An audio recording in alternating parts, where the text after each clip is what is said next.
Boa noite, boa noite. Graça e paz de Jesus a vocês. Uma alegria poder estar de volta aqui, junto com os irmãos da Livres Church para cultuar o Senhor. Eu tenho um trato extraoficial com o pastor Juliano. Parece que a ideia é eu estar com vocês uma vez por mês nesse ano, né? A gente acertou aí certa frequência, mas a razão real de eu estar falando isso para vocês é porque a gente vai trabalhar alguns temas, né? Então, na segunda metade dessa série de encontros que a gente vai ter juntos, a gente vai tratar do assunto da oração, né? Mas isso vai ficar lá para o segundo semestre. E até lá, então, nessas primeiras 5 mensagens que a gente vai ter a honra e o privilégio de compartilhar com vocês aqui, nos primeiros 5 encontros, a gente queria trabalhar um pouco algumas passagens em que Jesus encontra com certos indivíduos, com certas pessoas, né? E para começar, então, essa nossa caminhada, eu queria te convidar aí a abrir sua Bíblia, ou não sei se está projetado, ou se você tem a Bíblia no celular, né? Abrir ou ligar a sua Bíblia, no caso, no Evangelho de Mateus.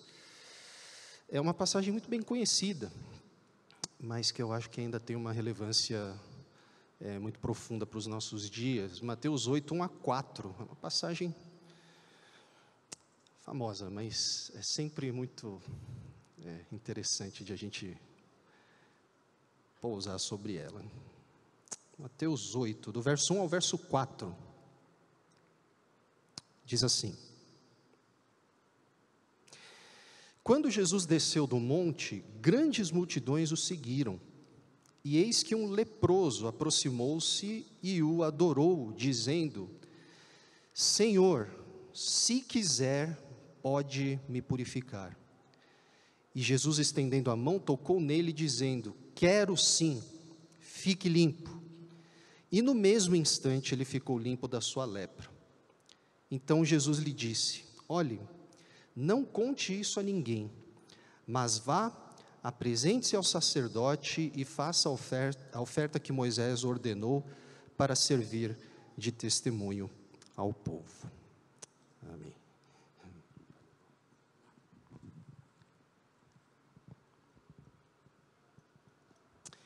Amém. Vamos orar mais uma vez? Pode ser?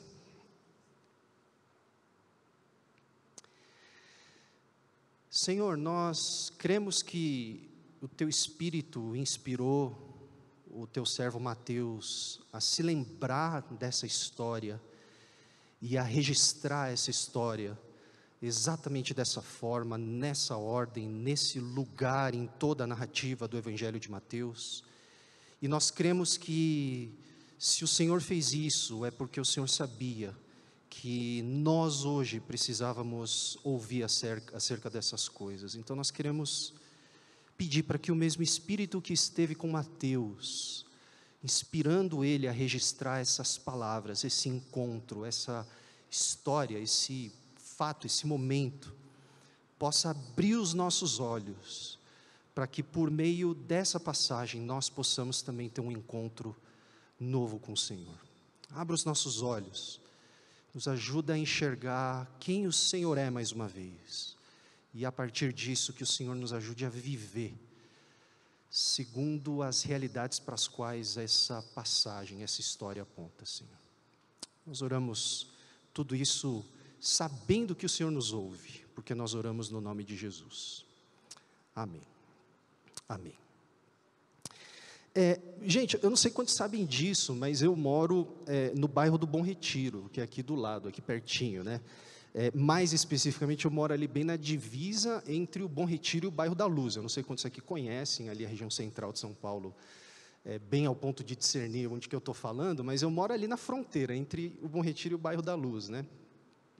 Na frente de casa tem um lugar muito chique que eu gosto de chamar de Le Jardin de Lumière, né? Que é mais conhecido por Parque da Luz, né? Mas eu moro lá, bem na frente do Parque da Luz. E pertinho da minha casa tem um lugar muito famoso, chamado Cracolândia, né? Que, por razões óbvias, vez por outra, aparece aí nos noticiários, né? O que acontece é que eu preciso passar pela Cracolândia, no mínimo 2 vezes por dia, porque a Cracolândia fica exatamente no caminho entre a minha casa e a escola dos meus filhos. né? Então, todo dia, no mínimo 2 vezes, eu estou passando por aquela região. Agora, o detalhe é que segunda-feira é o dia do rodízio, né? Então, como segunda-feira é o dia do rodízio lá do nosso carro, o que a gente faz é se locomover de táxi. Então, tem um ponto de táxi ali perto da minha casa, eu ando. Se bem que hoje os dois mudaram para o período da manhã, então a coisa facilitou um pouco mais, né? Mas, enfim, até o dezembro do ano passado era assim, segunda-feira era dia de táxi. E aí, o que acontecia, né, é que toda segunda-feira, então, normalmente no caminho de volta da escola, meus filhos e eu tínhamos companhia para conversar sobre os mais variados assuntos. Eu não sei a sua experiência, tá? Mas a minha experiência, principalmente com os taxistas do ponto lá da esquina da minha casa, eles gostam muito de falar. Então, a gente toca num assunto e dá um pouquinho de corda, e aí a conversa vai longe, né? Só que uma experiência muito interessante que a gente teve é que não importava qual era o assunto que a gente estava conversando, podia ser sobre qualquer coisa. Sempre que o veículo se aproximava ali perto da região da Avenida Duque de Caxias, o assunto mudava. O assunto sempre se tornava a Cracolândia, o problema da Cracolândia, né? E, normalmente, essas conversas, esses assuntos mudavam para o assunto da Cracolândia para demonstrar incômodo, preocupação, né? Quantos aqui, quando estão passando por lá, não fecham o vidro, por exemplo, do carro, né? Eu presenciei só no ano passado mais de 6 assaltos naquela região, né? Então, de fato, é um assunto que sempre que a gente passava por aquela região, a gente tinha que tocar. Só que numa dessas viagens que a gente fez de táxi no ano passado, uma dessas conversas me fez revisitar a passagem que nós lemos hoje, agora há pouco, com um pouquinho mais de atenção. O que aconteceu foi que, em um daqueles dias em que a Praça Princesa Isabel estava passando por aquela operação de limpeza, vocês vão se lembrar, né, naquele mês, aqueles meses, na verdade, ano de eleição é uma maravilha, né? Mas tinha alguns meses, teve alguns meses no ano passado, se não me engano foi setembro, outubro, mais ou menos ali, que teve uma operação, entre aspas, de limpeza da Praça Isabel. A Praça Isabel parecia um campo de refugiados, né? E aí a polícia veio, expulsou todo mundo de lá e tudo mais. E no dia em que a operação começou, no momento em que a operação estava tendo o seu início ali, eu estava fazendo uma corrida com um taxista. E aí, conforme a gente via os policiais armados até os dentes e aquela população viciada, né, com problema de drogadição, os habitantes de rua, os moradores de rua ali daquela região, correndo, desesperados, o taxista deu um suspiro e ele falou: graças a Deus. Graças a Deus, essas pestes estão saindo daqui. Porque o ponto fica na Rua Prates, do Bom Retiro, e só tem 2 caminhos para chegar na Rua Prates. Um caminho que vem pela Rua Ribeiro de Lima e o outro que tem que vir pela Cracolândia. Então, o taxista estava expressando essa angústia dele de... todos os dias eu tenho que passar por a região, então, ao mesmo tempo, a princípio, parecia que aquilo era um alívio para ele. Ele disse: graças a Deus, essas pestes estão finalmente saindo daqui. Aí você sabe que sabedoria não é muito a minha virtude, né? Eu devia ficar quieto, mas às vezes eu fico tentando, sei lá, conversar, falar algumas coisas. E aí eu tentei corrigir, talvez o tom, né? Não corrigir, mas eu tentei trazer um contraponto para a percepção daquele taxista, e eu disse com muito cuidado, né? Quer dizer, eu tentei dizer com muito cuidado para aquele senhor que o problema não era tão simples assim, né?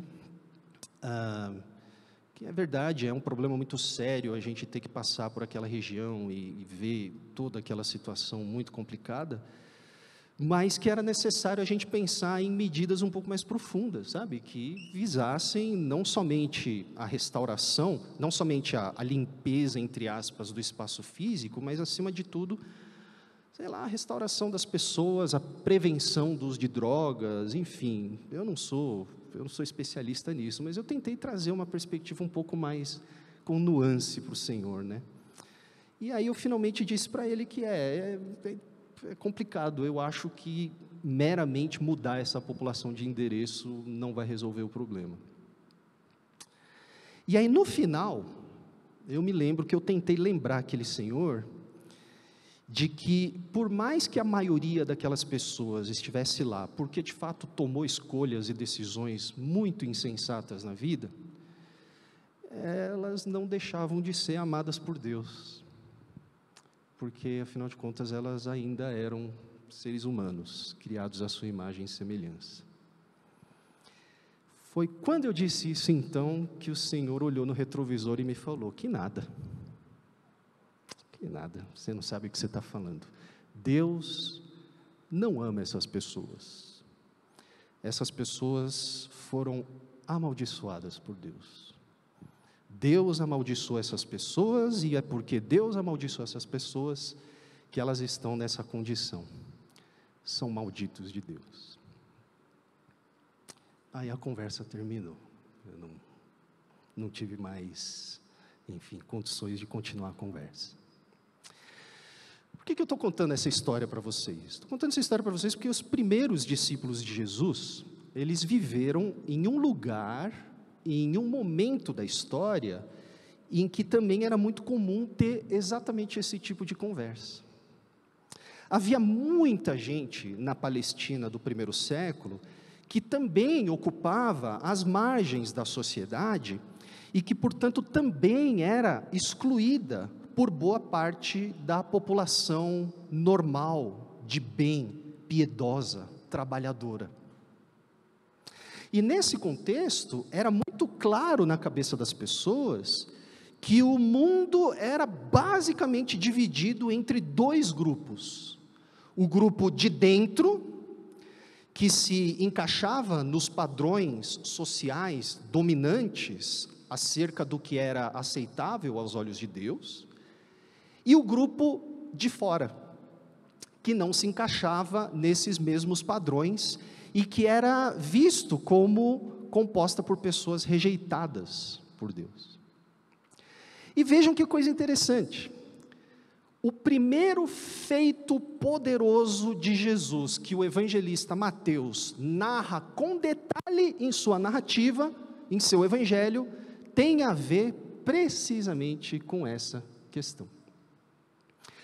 O encontro de Jesus com esse leproso é a primeira cura que Mateus nos descreve com detalhe em seu evangelho. E por que Mateus faz isso?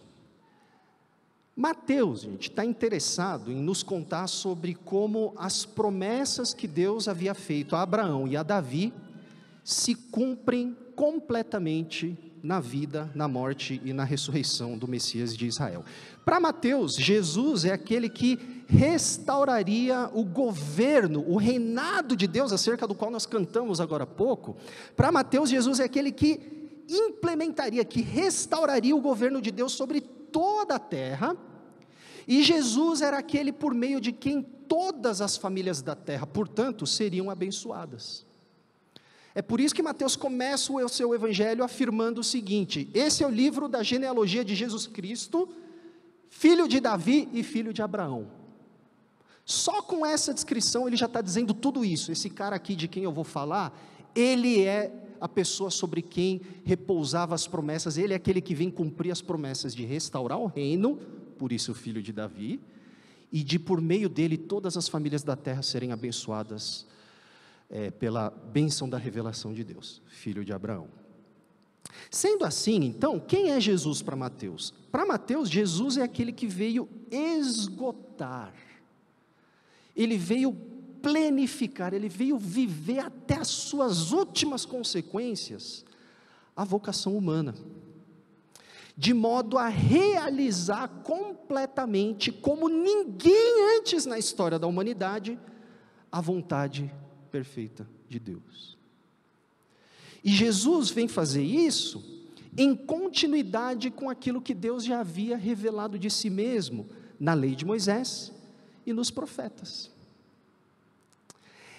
Não surpreende, portanto, que tendo apresentado Jesus nesses termos, Mateus vai dedicar 3 capítulos do seu evangelho, antes mesmo de Jesus ter qualquer encontro com qualquer pessoa para curar, para realizar algum sinal. Mateus faz questão de dedicar 3 capítulos para nos transmitir um dos sermões mais famosos que Jesus pregou durante o seu ministério, que é o Sermão do Monte. Do capítulo 5 de Mateus até o capítulo 7 do Evangelho de Mateus, a gente vê a descrição desse que é o sermão mais famoso que Jesus pregou, que é o Sermão do Monte. Então, dentro desse contexto que a gente está pintando para vocês, do que Mateus está fazendo, o Sermão do Monte tem uma função extremamente importante. Por quê? Porque é o Sermão do Monte que descreve a realidade para a qual a lei de Moisés e os profetas sempre apontaram. É por isso que no comecinho do Sermão do Monte, Jesus diz o quê? Não pensem que eu vim abolir a lei e os profetas. Eu não vim abolir coisa nenhuma. Eu vim cumprir a lei e os profetas. E nas palavras que seguem isso que eu estou dizendo para vocês, vocês vão encontrar a descrição da realidade para a qual a lei e os profetas sempre apontavam, ou seja, a justiça do reino de Deus.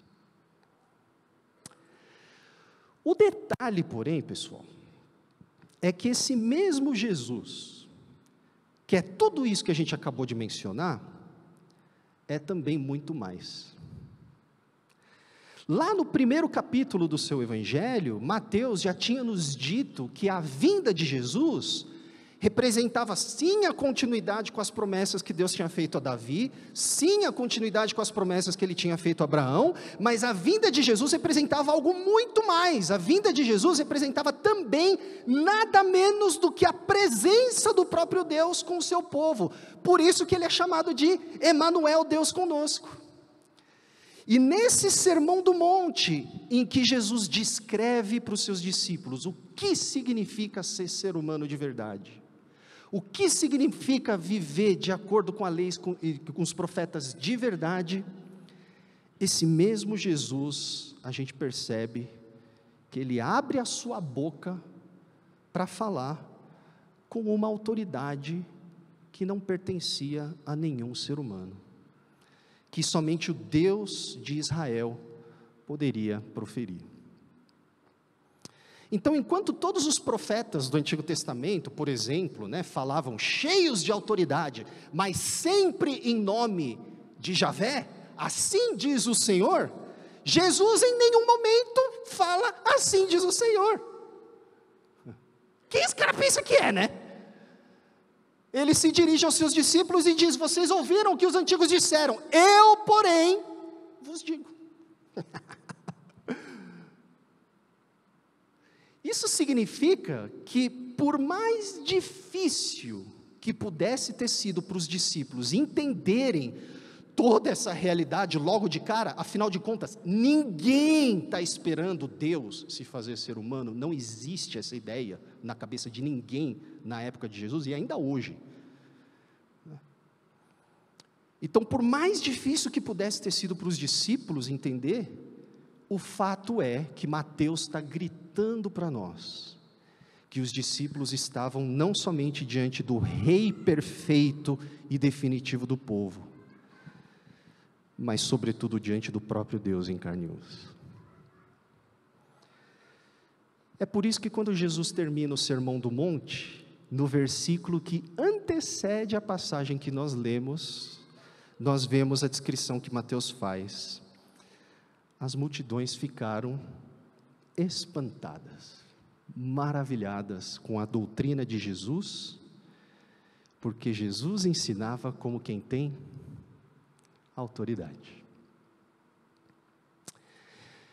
Isso significa, meus queridos, que quando a gente chega em Mateus 8, antes de a cortina se abrir de novo para a gente ver essa cena em que Jesus tem um encontro com esse homem, já está muito claro que Jesus é alguém sem precedentes na história.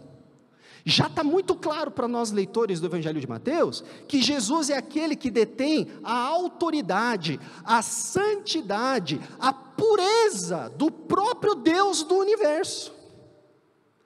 Então, conforme nós vamos lendo Mateus do começo até o finalzinho do capítulo 7, a gente chega na divisa do capítulo 7 com o capítulo 8, a expectativa que o Mateus está querendo gerar em nós, é como então, esse Jesus, que é tudo isso que Mateus está dizendo, como esse cara vai lidar com as pessoas com quem ele encontrar pelo caminho. Porque se tem alguém que poderia traçar uma linha divisória entre ele mesmo e o resto de todo mundo, esse alguém é Jesus, o Emanuel. Se tem alguém que pode traçar uma linha na areia e dizer, dessa linha quem passa morre, esse alguém é Jesus. E é nesse momento então, em que Jesus acaba de explicar o que significa ser perfeito como perfeito é o Pai Celestial, lá no Sermão do Monte. Nesse momento, alguém entra no caminho de Jesus. E embora nós não saibamos muita coisa sobre esse alguém que entra no caminho de Jesus, Mateus não acha que é importante dar muitos detalhes. O único detalhe que nós sabemos desse alguém que entra no caminho de Jesus, já é suficiente para perceber a gravidade do que está acontecendo. Porque esse alguém é um leproso. Isso é importante porque um leproso pertencia precisamente ao grupo de pessoas que era visto por boa parte da sociedade de bem, piedosa, dizimista, trabalhadora, cheia de honra, como pertencendo ao grupo de fora. E por que isso acontecia? Olha só, tem um detalhe aqui que talvez vocês não saibam, né? Mas quando a Bíblia fala da lepra, o termo grego lepra, né, que é traduzido por lepra mesmo em português, a lepra na Bíblia não está necessariamente ligada àquilo que a gente chama de hanseníase, né, que é aquela doença causada por um bacilo, que ataca o sistema nervoso, né, e leva a pessoa a perder a sensibilidade da pele. Na verdade, lepra na Bíblia é um termo que se refere, no mundo antigo também, não somente dentro da Bíblia, mas no mundo que cerca a Bíblia. Lepra se refere a vários tipos de doença de pele. Então, rachaduras, erupções. Se você ler o livro de Levítico, lá tem uma descrição bem longa sobre o que é lepra e o que não é. Você vai ver que é erupções e, principalmente, descamação. E aqui tem uma história autobiográfica aqui, até interessante, que eu não sei se você... eu tenho certeza que vocês não sabem, né? Porque eu nunca contei para vocês, então eu estou contando agora. Eu tenho uma síndrome hereditária de pele, uma doença de pele de nascença, que eu herdei da minha avó. E não vou entediar vocês com os detalhes, né? Basicamente, a minha pele não produz hidratação suficiente. Então, o que acontece é que a minha pele é extremamente seca. E no inverno, a minha pele descama. Basicamente, eu tenho lepra. Nos padrões da Bíblia. Eu seria contado como um leproso. E esse homem, então, por sua vez, que se aproxima de Jesus, provavelmente sofre de um tipo muito severo de problema de pele. Como que a gente sabe disso? A gente sabe disso porque, para casos mais simples de doença de pele, bastava a pessoa passar algum tipo de medicamento, tá? Dar tempo ao tempo, deixar aquela condição ser tratada naturalmente, e depois que aquela questão da pele tivesse sido tratada, ele poderia muito bem se apresentar ao sacerdote, oferecer as ofertas que a lei de Moisés comandava, e ele estaria plenamente restaurado à sociedade. O drama desse homem que entrou no caminho de Jesus, porém, o leproso que se ajoelha diante de Jesus, nitidamente faz isso em uma atitude desesperada. ele entra no caminho de Jesus, ele se prostra aos pés de Jesus e ele implora para que Jesus o purifique. Isso sugere que quase que certamente esse homem tinha uma enfermidade impossível de ser curada por meios naturais. Possivelmente ele tinha uma síndrome parecida com a minha, não sei, mas eu me identifico. Então o drama desse homem que entrou no caminho de Jesus era o drama de quem tinha uma doença incurável. Só que por mais profundo que fosse o drama de conviver com uma doença incurável, esse homem tinha um drama ainda maior. O maior drama que esse homem vivia era outro. O drama infinitamente mais profundo que esse homem experimentava todos os dias, era que, segundo a lei de Moisés, a pessoa com lepra era considerada cerimonialmente impura. Ou seja, por causa da sua condição física, a pessoa com lepra estava proibida, enquanto a lepra estivesse presente, tanto de participar da adoração a Deus no santuário, como também de entrar em contato com outras pessoas. Por quê? Porque se ele entrasse em contato com outras pessoas, essas pessoas também se tornariam impuras, e se ele arriscasse entrar com lepra na presença de Deus, a presença de Deus fulminaria o cara.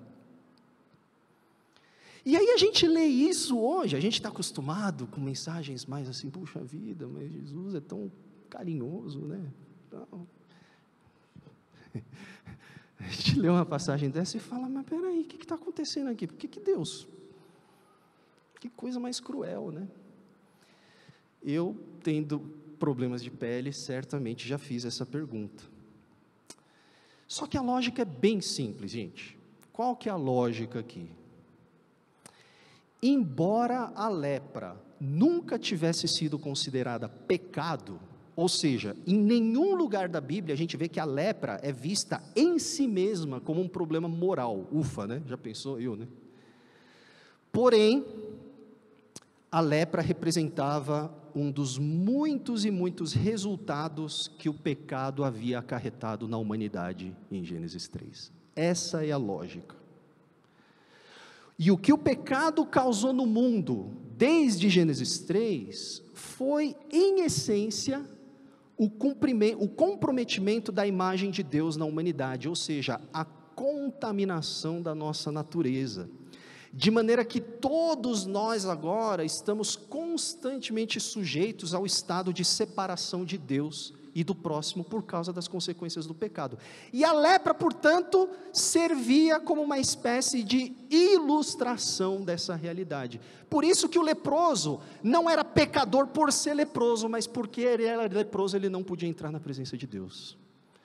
Porque aquilo era uma marca, um sinal da presença da realidade de Gênesis 3, que entrou no mundo com o pecado de Adão e Eva.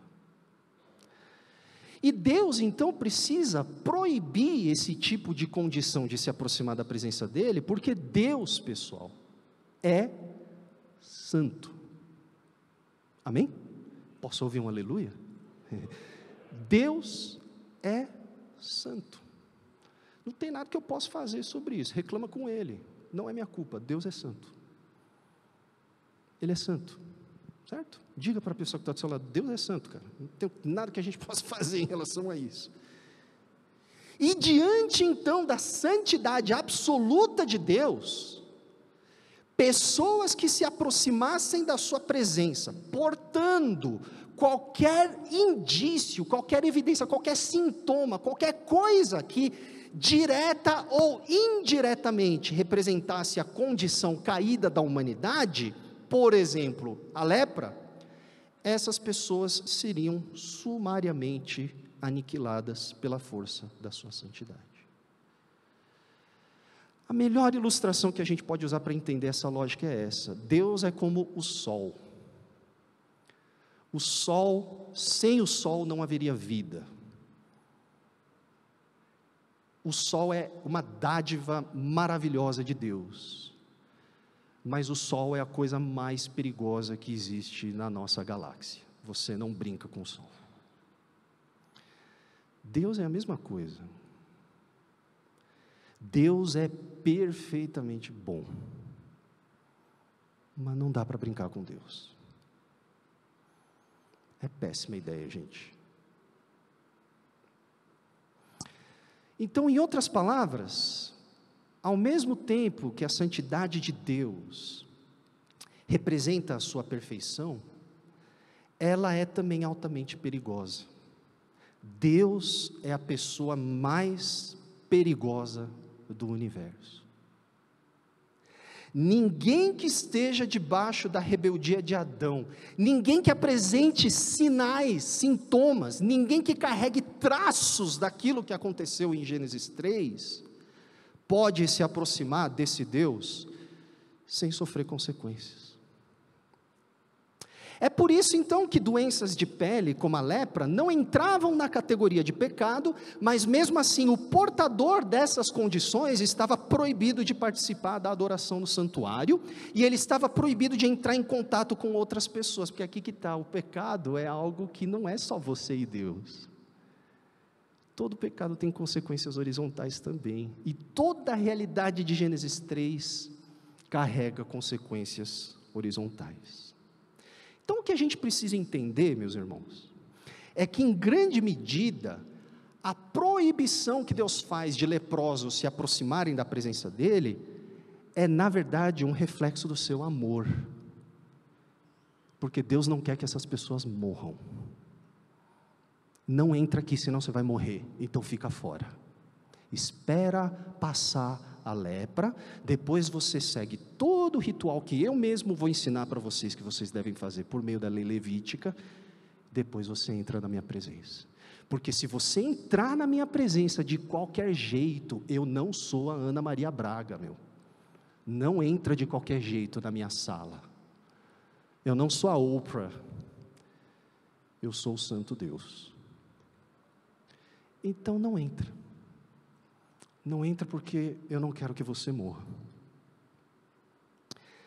E isso é tão visceral, gente, que quando a gente vê lá em Levítico 14, a gente vê que a lei prescreve exatamente o meio através do qual os leprosos poderiam ser reintegrados à adoração no santuário. Então, assim que a lepra fosse embora, bastava a pessoa ser examinada pelo sacerdote e oferecer os sacrifícios necessários para renovar o seu lugar perante Deus. Só que tem um problema, meus irmãos. O problema é que tem gente como eu no mundo, que tem doença de pele que não dá para curar por meios naturais. E o problema era que ninguém sabia o que fazer direito com pessoas que padeciam de uma versão mais severa de lepra. Porque como é que a gente faz se a lepra não vai embora? Basicamente isso significa que o cara está condenado à alienação da adoração no templo. Não é de se espantar então que séculos e séculos e séculos depois da lei de Moisés ter sido dada, a sociedade tenha passado a enxergar casos incuráveis de lepra como uma espécie de maldição. Esse cara deve ter feito uma coisa muito errada no ventre da mãe, porque isso só pode ser castigo de Deus. Então, o drama maior, infinitamente mais profundo do leproso dessa história de Mateus 8, é que ele é não somente alguém que sofre de uma enfermidade física, mas na verdade ele está impedido de se achegar à presença de Deus e de participar da vida comunitária do povo, e ele não sabe quando ele vai poder fazer isso, porque desde que essa doença o acometeu, ele se vê privado de ir ao templo ou à sinagoga, ele se vê privado de encontrar com seus amigos nas horas vagas, ele se vê privado de brincar com seus filhos quando ele gostaria, ele se vê privado de dormir com a sua esposa todos os dias, ele se vê privado de prover com normalidade sustento para sua família. Por quê? Porque ele é um leproso, E como a lepra dele não tem cura, provavelmente, ele é visto pela sociedade como alguém que carrega o castigo de Deus. Deus não gosta dele.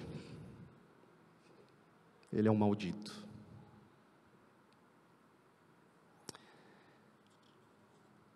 Só que lá pelas tantas, perto de um monte, onde ele costumava pedir esmolas, esse leproso ouve falar de um cara chamado Jesus.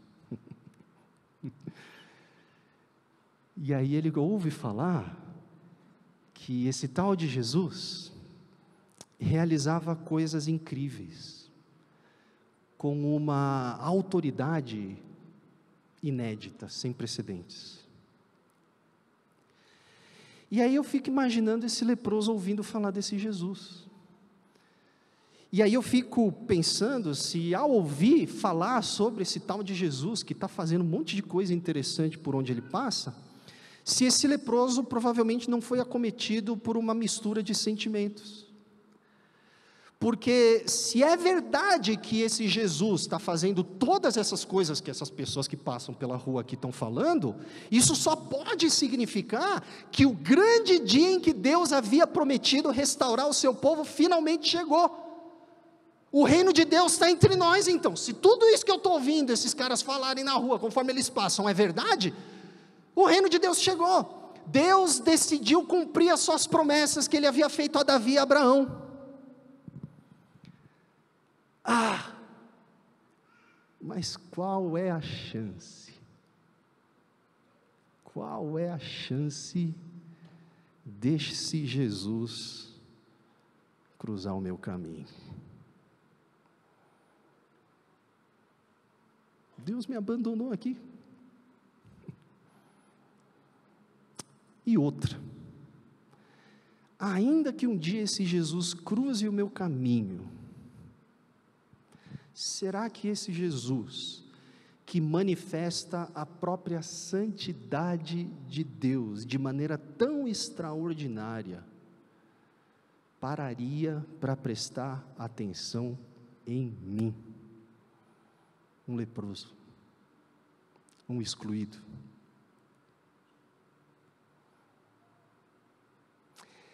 E aí no momento em que o leproso está divagando, no momento em que ele está fazendo essas perguntas para si mesmo, ele começa a ouvir algumas pessoas descerem o monte correndo e dizendo: abra um caminho porque Jesus vai passar. Saiam da frente. E aí eu sou assim, visitado com uma pergunta: o que eu teria feito se eu tivesse no sapato, na pele, literalmente, daquele leproso? O que você faria? O que você faria? Naquela fração de segundos, o leproso provavelmente se vê diante de um outro dilema. Se tudo aquilo que ele tinha ouvido falar sobre Jesus era verdade, então não havia dúvidas de que esse Jesus tinha o poder para mudar a vida daquele leproso. O que o leproso não sabia era se Jesus tinha o desejo de fazer isso. Se é verdade tudo isso que as pessoas falam desse cara chamado Jesus, ele pode me curar. Mas será que ele quer? Se ele me vê no caminho dele, será que ele não vai me fulminar? O que ele vai fazer comigo? Você já se fez essa pergunta? Se Deus parasse na sua frente, esse Deus que sabe todos os pensamentos que você tem, você já se fez essa pergunta?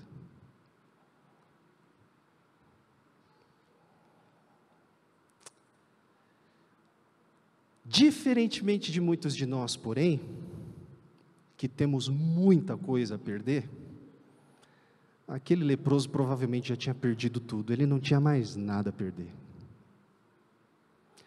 E porque ele não tinha nada mais a perder, ele faz o que eu e você deveríamos fazer todo santo dia. Ele faz aquilo que todos nós deveríamos fazer todos os dias.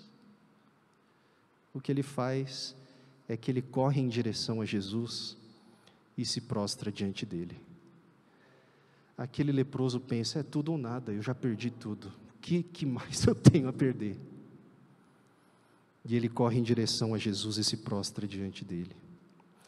E uma vez ajoelhado, provavelmente tremendo de medo, ele não apresenta um discurso para Jesus bonito, tentando convencer Jesus do quão piedoso, do quão homem de Deus ele é.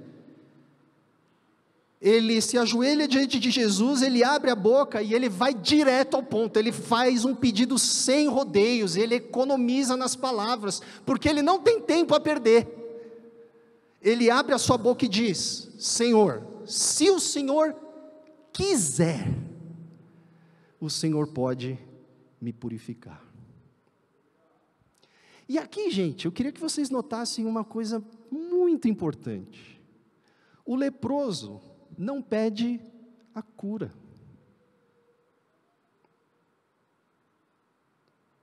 Quer dizer, indiretamente ele está pedindo a cura, mas não é somente a cura que ele está pedindo. Ele diz, se o Senhor quiser, o Senhor pode me purificar. Porque o que o leproso desejava, não era somente o melhoramento da sua condição física, para que ele pudesse seguir adiante com a sua vida, se sentindo somente um pouco melhor com a sua saúde. O que aquele leproso mais queria era ser curado, para que depois de ser curado, ele pudesse adorar a Deus de novo no templo. O que o leproso queria era poder participar da comunidade do povo. O que ele queria era voltar para casa. Ele queria dar um abraço na mulher dele. E queria jogar FIFA com os filhos, talvez, né? Eu joguei FIFA com meu filho antes de vir para cá. Eu não podia fazer isso. Ele queria ser inteiro. Então, tudo o que o leproso mais queria era ser feito de volta à imagem de Deus, restaurado, purificado dos efeitos de Gênesis 3. Tudo o que o leproso queria era que Deus olhasse para ele e falasse: você não pertence ao grupo de fora, você pertence a mim, você está do lado de dentro. E aí então, meus queridos, que é nessa situação que Jesus escolhe revelar algo muito profundo sobre quem Deus é. Porque enquanto todos ali presentes, inclusive os discípulos mais próximos de Jesus, provavelmente deram um passo para trás, quando aquele leproso entrou no caminho de Jesus, com receio de se contaminarem daquela lepra, Jesus, que é o Emanuel, Deus conosco, sobre quem repousava a própria santidade daquele que criou o universo, é o único que dá um passo para frente em direção ao leproso. E ao dar um passo à frente, Jesus não somente declara a purificação do leproso, como também estende a sua mão e toca o leproso. Enquanto todos ali presentes enxergavam um leproso, alguém de fora, um maldito de Deus, Jesus viu um ser humano. Jesus viu alguém criado à imagem e semelhança de Deus. Jesus viu alguém carente da sua graça transformadora. E vejam, a lei de Moisés tinha sido dada para instruir o povo sobre a maneira correta de se aproximar de Deus. E em nenhum momento Jesus diz que a lei não valia mais. Em nenhum momento ele olha para aquele leproso e fala assim: leproso, é o seguinte, sabe aquilo que Moisés ensinou? Esquece, é tudo papo furado. Em nenhum momento Jesus faz isso. Tanto é que no final de tudo, o que Jesus faz? Ele olha para o leproso e diz: agora você vai para o templo e oferece o sacrifício conforme Moisés ordenou. Contudo, ao tocar e purificar o leproso, Jesus mostra que a vontade de Deus sempre foi se aproximar para poder restaurá-la. Eu quero, seja purificado, seja feito inteiro, seja não somente curado, mas completamente restaurado. Então, ao tocar e purificar o leproso, Jesus mostra que o desejo de Deus nunca foi de fulminar a humanidade. O desejo de Deus sempre foi de acolher a humanidade em sua presença. O desejo de Deus sempre foi de nos trazer para perto dele. E ao tocar e purificar o leproso, Jesus mostra que o Santíssimo Deus deu o maior passo em nossa direção, porque nós não podíamos ter transposto essa barreira. Mas ao tocar e purificar o leproso, Jesus nos mostra que esse Santíssimo Deus é quem transpôs essa lacuna que havia entre nós e Ele. Deus deu o maior passo em nossa direção, e Ele se fez plenamente acessível para nos redimir de nossa condição quebrada. É por isso que quando Jesus toca o leproso, não é Jesus quem fica impuro, mas é o leproso que fica puro. Porque em Jesus foi Deus que fez esse movimento. Deus veio até nós. Sabe aquela conversa que eu tive com o taxista? Eu desci do táxi, chamei o elevador, e enquanto eu subi o elevador, eu confesso que eu fiquei perturbado com aquela conversa que eu tive com aquele taxista. E eu cheguei em casa e no elevador eu me lembrei de uma música muito famosa, de uma cantora chamada Joan Osborne, One of Us. Conhece essa música? Eu não quero escandalizar os irmãos, então não vou cantar. Eu vou cantar só uma parte, só para vocês identificarem, tá? If God had a name, what would it be, and would you call it to his face? Lembra dessa música? Yeah, vamos lá, todo mundo junto. Não, brincadeira. Eu me lembrei dessa música, porque essa música fala, e se Deus fosse como um de nós? Né? Começa assim, se Deus tivesse um nome, qual seria esse nome? E você teria coragem de chamar Deus pelo nome?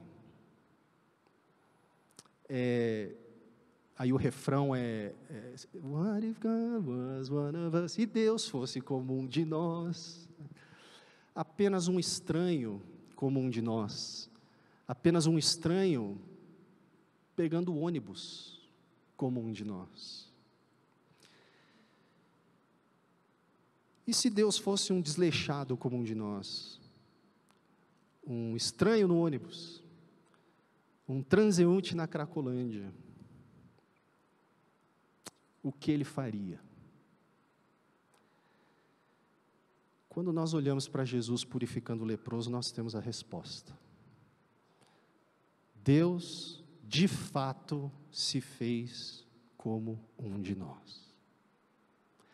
E ao se fazer como um de nós, Ele não deu um passo para trás. Ele deu um passo adiante, em busca de nos restaurar. E quando todos deram um passo para trás, Jesus dá um passo para frente e tocou no leproso. Eu vou confessar para vocês que sempre que eu reflito sobre a cura desse leproso, eu sou confrontado com a realidade de que eu mesmo, ainda não acredite nas palavras daquele taxista, eu ainda tenho a tendência de agir como se no fundo eu acreditasse. Porque eu também, ainda, dou passos para trás, quando eu me deparo com pessoas que não se encaixam com os meus padrões de dignidade. Só que a cura do leproso me lembra também de que um dia, eu mesmo era como ele, alienado da presença de Deus, excluído do seu povo, escravo dos efeitos de Gênesis 3. E se hoje eu estou aqui, é porque Jesus me mostrou que Deus não somente tem o poder, como também o desejo de me fazer inteiro. E se nós estamos aqui hoje, se eu e você, se nós estamos aqui hoje, é somente porque quando nós estávamos do lado de fora, Jesus estendeu a sua mão a nós, em nossa direção, e nos tirou de lá, por sua compaixão. E é claro, viu, irmãos, que com isso, a gente não pode sentimentalizar esse ato poderoso de Jesus, só para reforçar aquele clichê de que Deus me ama do jeito que eu quero e ponto final, então eu posso viver do jeito que eu quero. Quando esse tipo de afirmação não é seguida de várias notas de rodapé, esse clichê só serve para aliviar a nossa consciência e nos fazer confortáveis com a realidade de Gênesis 3 que ainda nos acompanha. Mas, quando nós olhamos para Mateus 8, 1 a 4, não dá para a gente não chegar à conclusão de que Deus nos ama sim. Deus nos ama. A questão é que Ele nos ama com o seu amor perfeitamente santo. Ele nos ama de modo a não nos deixar como estamos, de modo a consertar a nossa bagunça. E o ponto é que se Ele tivesse se desviado do meu caminho e do seu caminho, quando eu e você estávamos distantes dEle, ninguém estaria aqui hoje. Você não está aqui por algo que você fez ou por algo que você tenha. Você está aqui porque um dia você entrou no caminho de Jesus e Jesus não se desviou desse caminho.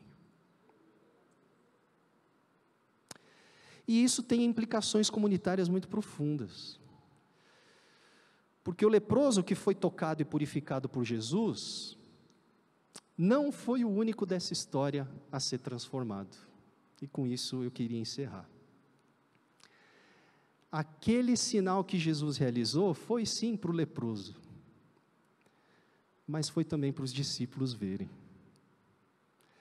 Porque ao testemunharem Jesus tocar e purificar um leproso, os próprios discípulos, que provavelmente deram um passo atrás quando viram aquele leproso, puderam perceber uma verdade fundamental, que esse reino de Deus, que Jesus veio inaugurar, não diz respeito a como pessoas supostamente justas e puras podem merecer o favor de Deus.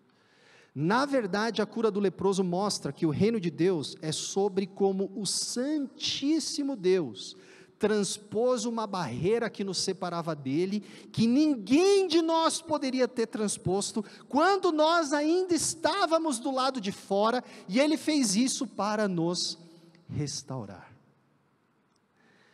Isso significa então, que ser povo de Deus, se reunir como Livres Church todo domingo, é aprender a fazer esse mesmo movimento que Deus fez em nossa direção.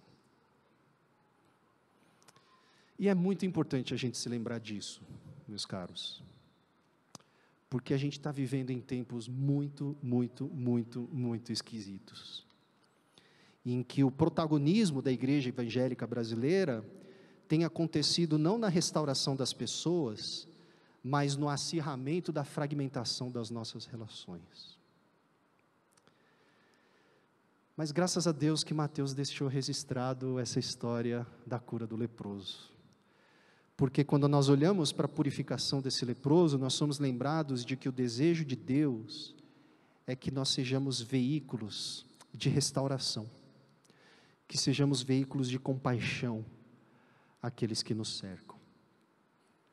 E se o Deus em carne não se desviou do caminho daquele leproso, e se o Deus em carne não se desviou do nosso próprio caminho, nós não podemos virar o rosto para os nossos irmãos. Você sabe que às vezes é mais fácil você amar alguém da Cracolândia do que o irmão da igreja, né? Vocês sabiam disso, né? Se você não sabe, é que você nunca tentou. Mas nós não temos esse direito de virar o rosto. Nós não podemos fazer isso. Porque se um dia nós fomos tocados por esse Deus Santíssimo, que veio até nós e nos purificou, Ele nos purificou para que nós agora sejamos uma extensão dessa realidade. Para que as pessoas que nos cercam possam experimentar essa pureza contagiosa que um dia nos alcançou. Então eu encerro aqui. Que a cura do leproso possa inspirar a maneira como nós lidamos uns com os outros a partir daqui. E que a purificação do leproso possa nos inspirar de tal forma que essa pureza contagiosa de Jesus, de Deus, que um dia nos alcançou, possa ser estendida a todos que cruzam o nosso caminho do lado de fora também. Vamos orar? Pode ser?